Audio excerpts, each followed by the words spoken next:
কালে এক সময় দেবলোক কেঁপে উঠল অহংকারের অগ্নিতে। দেবরাজ ইন্দ্র এবং অন্যান্য দেবতা অসুরদের উপর জয়লাভের পর নিজেদের শক্তিতে গর্ব করতে লাগলেন।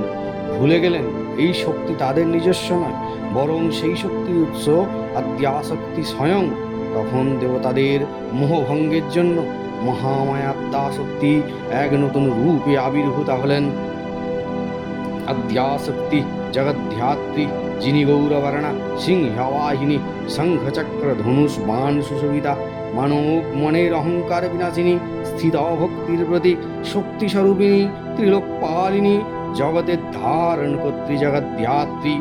দেবী বলেছিলেন, অহংকারে আচ্ছন্ন ব্যক্তি নিজের শক্তি ক্ষয় করে। সংযম ও ভক্তির দ্বারা নিজস্ব শক্তি সম্বন্ধে জ্ঞাত হওয়া যায়। তাই এই স্তুতি পাঠে দেবীকে শতকোটি প্রণাম।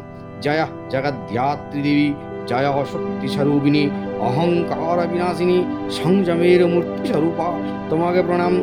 হে সিংহবাহিনী গৌরবর্ণা মহেশ্বরী, তেজময়ী ত্রিনয়না, ভক্তবরদায়িনী, তোমাকে প্রণাম। জগদ্ধাত্রী জগন্মাতা শক্তিরূপিণী, নমো নমঃ। অহংকার বিনাশিনী ভক্তিরূপিণী, নমো নমঃ।